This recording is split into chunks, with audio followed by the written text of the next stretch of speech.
ဒီညမအေးခိုင်ကမေးထားလို့ပေါ့နော်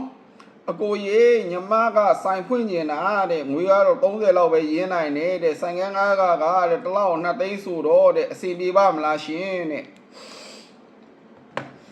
အားရမယ်ဆိုရင်တော့ညမရဲ့ရင်များလုံးပါတယ်ရင်များလုံးပါတယ်ညမဆိုင်ကန်းကားကတစ်လောက်2သိန်းဆိုတော့တွက်ကြည့်ရင်တစ်ရက်ကို6600လောက်ကျတယ်ဒါတော့ကြော်ဦးမှာနော်အဲ့ဒီ6600ရဖို့ညမတရက်ရဲ့အယောင်ကညမပစ္စည်းတစ်ခုတိုင်းစီကို10%တင်လို့မရအောင်နော်10%တင်လို့ရတဲ့ထောင်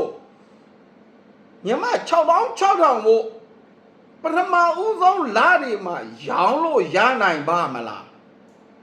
နော်ဒါကရင်များတဲ့ဆိုတဲ့ခေါင်းစဉ်အောက်ကဗရာပြောတာပေါ့ညမရဲ့ပြီးတော့နောက်တစ်ချက်တလ2သိန်းပေးငှားတဲ့ဆိုင်ကန်းနေရာမှာဖွင့်ဖို့ဆိုင်ကန်းငှားတဲ့သူတယောက်အနေနဲ့ဒီအရင်နီ330ဆိုတဲ့ကိစ္စနည်းနည်းစဉ်းစားရရှိတယ်ညမရဲ့အကိုဆိုလိုချင်တဲ့သဘောကညမရဲ့ဒီလုပ်ငန်းရဲ့သဘောတော်ကညမတစ်ဆိုင်လုံးမှာတင်ထားတဲ့ပစ္စည်းတန်ဖိုးရဲ့10%တောင်မှရောင်းရဖို့မကျင်းနေပါဘူးဒါပုံမှန်လေပတ်နေတဲ့ဆိုင်တွေကိုပြောတာနော်ညမတို့လို့အခုမှစဖွင့်နေဆိုင်အနေနဲ့ထန်းကုန်းရောင်းကညမ 5% ပဲညမ330လုံးရင်းလိုက်တယ်330လုံးရဲ့ 5% ပဲညမရောင်းရမယ်ထန်းကုန်းပေါ်တာတွက်ပေးလိုက်မယ်ညမရဲ့ 8% ရောင်းရတယ်ထားနော်8% ဖြစ်တဲ့အတွက်ညမရဲ့အယောင်ဒီတရက်ကို2,400,000လောက်ရှိရထားလိုက်အောင်2သိန်းခွဲတွက်လိုက်အောင်2သိန်းခွဲမှာညမအဲ့2သိန်းခွဲဘိုးလုံးကိုညမ10% နဲ့ရောင်းနေထောင်းအဲ့ဒါမှညမရဲ့အမြက်ကတရက်2,000ခွဲပဲရှိတယ်နော်အဲ့2,000ခွဲကိုညမဆိုင်လာကတရက်ကို6600ကျော်သေးတယ်အဲ့ဟာပြန်တော့လို့ရှိရင်တရက်ညမရဲ့ကျန်ငွေက18,400ပဲကျန်တယ်နော်အဲ့18,400ထဲမှာညမလုံအားကညမဘယ်လောက်နှုတ်မလဲဟာငါအလုပ်ပဲဒါတော့ဆရာမလိုပါဘူးထားလို့ရှိရင်တော့ဒါအကိုလည်းမပြောတတ်ဘူးနော်ဆိုတော့ရင်များလုံးပါတယ်ညမကြီးနော်ရင်များလုံးပါတယ်နော်အကိုအမြင်ကတော့ရင်များလုံးပါတယ်နော်ဒါအကိုကဆိုင်ငန်းငါးကတခုပဲဥတီပြီးပြောတာနော်ညမနေကင်းမဆိုင်မှာပြေးလို့ဆိုပြီးလက်ဖက်လေးတုပ်စားလိုက်ကော်ဖီလေးဖြော်တောက်လိုက်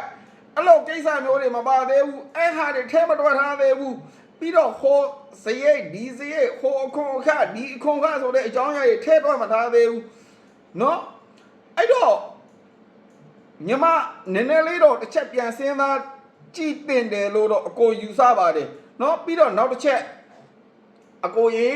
မဟုတ်ဘူးညမတော့အရန်ကိုလှုပ်ချင်ပါတယ်ဟဲ့ဆိုရင်ညမအဲ့ဆိုင်ကို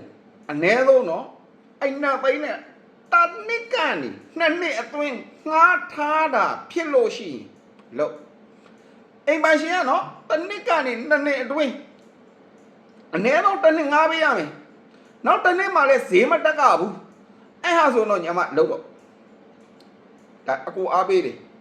နော်ပြီးတော့နောက်တစ်ချက်ညမအနေနဲ့ပထမ1နှစ်မှာညမရဲ့ခုနကအကိုတွက်ပြထားလို့ကျန်တဲ့18,400ရတဲ့ညမရဲ့ဘာလီရတွေဘာမှမသုံးမဲနဲ့